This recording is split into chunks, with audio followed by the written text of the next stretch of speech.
All right, guys, we'll go right to the first one.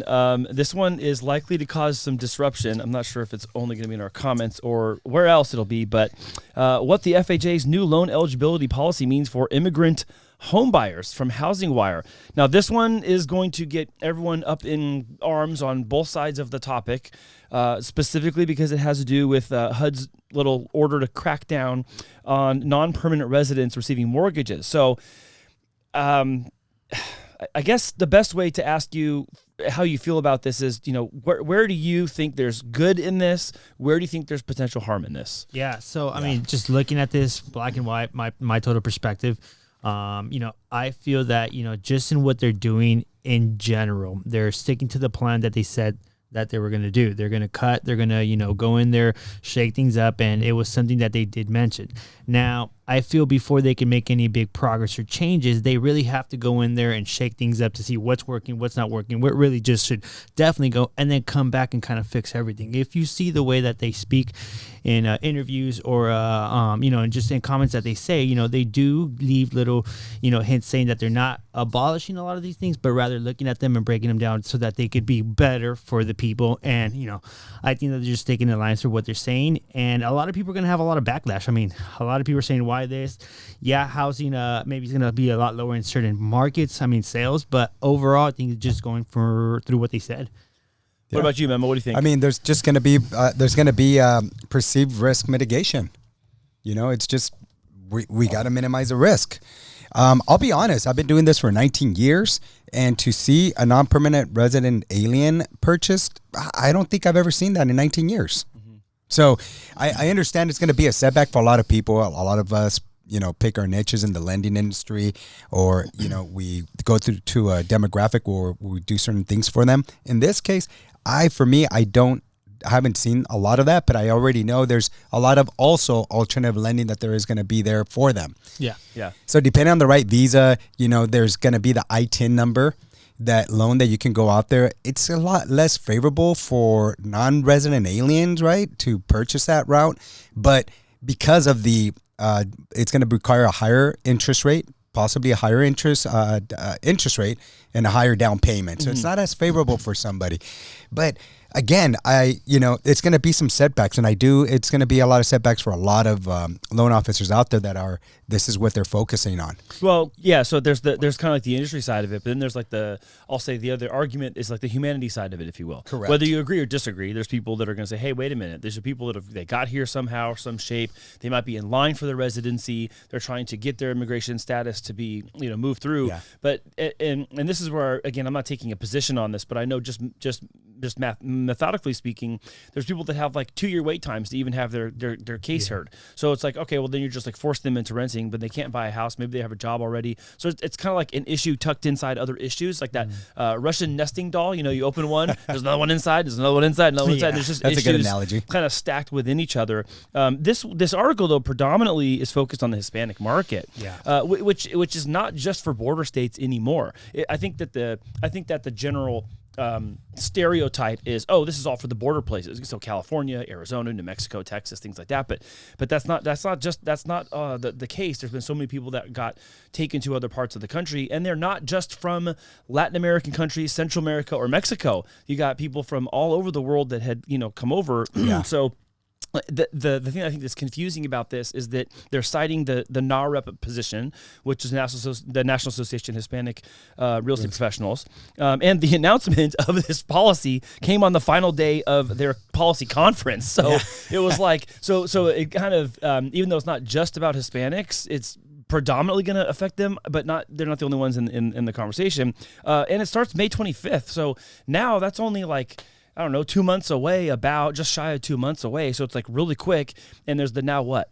Yeah. So, I have, and I think I've shared this on the show before, but I have friends who, they had immigrated here like decades ago, and one from South Africa and another one from Kenya, and they went through the citizenship process. They're both homeowners. They both have jobs. They're married and they have families. Yeah. But it took years, and it took tens of thousands of dollars to do that. And so it's challenging for people who might be facing that to go, oh, well, I can't buy a house until all that gets rectified, and I'm going to be in this long line for that to happen. Yeah. Meanwhile, yeah. I feel like, it's going to get reformed. I'm sure it's not going to get removed. It's just going to get reformed down the line. So I'm confident to see, how they handle it once, they have an idea of, what allocation of money needs to go here and if they even bring it back. But I'm very confident because, United States real estate's, one of the biggest industries and it's, one of the biggest propellers of our economy. So, I feel that down the line, they'll make sure that, they can, make right and, make this in a way where it benefits, American first policy. Yeah. What do you think? Yeah, no, it's definitely gonna, for me, it's just, the negative side of it. It's gonna reduce a lot of home ownership here.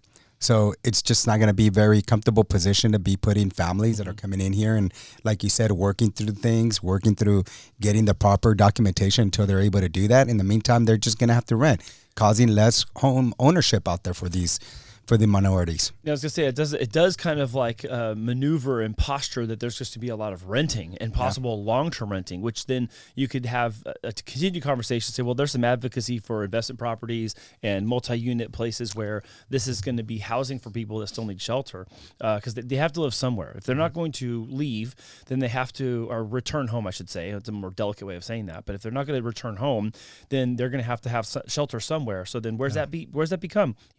Again.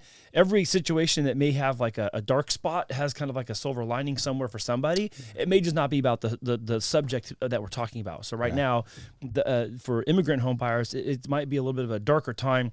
But for people who are looking to house people who are in this kind of classification right now, you're going to be able to provide housing to people who have employment, have a job, or have the means to pay you for rent. Yeah, and here's the other thing. I know a lot of people, the minorities, especially us having one of the largest borders here in San Diego, they have the tendency of wanting to buy here because then what happens when you have these type of visas while you're working to have your permanent resident alien card, they kind of limit you from crossing over, on a regular basis. So then you have that effect. So I think it's going to affect a lot of other people if they're going to even be able to even have the proper, documentation to enter the U.S. Yeah. So who knows? I don't understand what's going to happen. I mean, in a ways, it's kind of like you're a catch-22. Is it a real benefit? Is it not? We don't understand it until we see it, truly happen, and we wait another year or so to see what the effects is going to be. But it will have economic growth effect for sure. Well, one of the things I know, I was reading in the article, they were saying that I don't know what agency it was saying, they don't track the data. I was like, they do track the data. The loan application on it says there's a box, U.S. citizen, yes or no. CoreLogic, who? Like, what are you talking about? No, not CoreLogic, bro. I'm talking about like I'm Fannie just saying, Mae. CoreLogic, get on this. Yeah, Fannie Mae. They're saying, it's unclear how many non-permanent residents have mortgages insured by FHA. The agency has said it doesn't collect or retain information on applicant citizenship status. Oh, but we do. What are you talking about? It's on the application.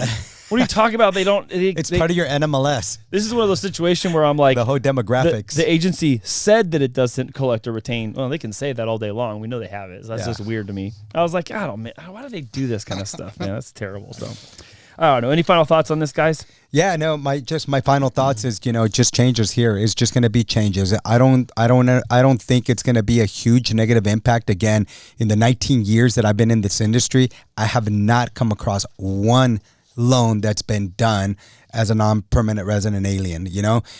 We do a lot of foreign national, and so we do a couple of we have alternative lending for that. So we have what's called non-QM. It doesn't conform to the Fannie Freddie guidelines. So we'll go and seek, sometimes it takes 20-30% down because we have to kind of do a DSCR type of transaction to it to make sure that it fits. But with that, it's just, we don't even run credit because a lot of times they don't even have credit here in the U.S. They don't have a Social Security, so we can't run it. So there's other alternatives. There is the I-10. It's not as favorable, like I mentioned, because the down payment's much higher. And also, the interest rate is not as favorable. And then there's a FHA here for California. Yeah. That's not over. And so I think there's still some options there. It's just time to look and see who's offering what. Yeah, and you might just have to maybe look a little more closely to try to find someone in your area that focuses or specializes on that thing, so that way you can get the help you want while this other rule is making its way through the system. Yeah, and unfortunately, this is more towards people that don't have much of a down payment, so I think it's kind of going towards that, but we'll see what happens. Yeah. Okay. And they mentioned we survived without it for a long time, and we'll survive again without it. Of course. But it's not a setback. It is a setback, and they don't want to minimize that, but it's been done before. Like the market always does, it comes up with a solution to work around the things that are put in place to prevent something. So absolutely. part of me is just like, give it some time, and you're going to see something new pop up that's going to be for this exact market, and they're just going to call it something else. Yeah, and if anything, just contact your local lender. That's right.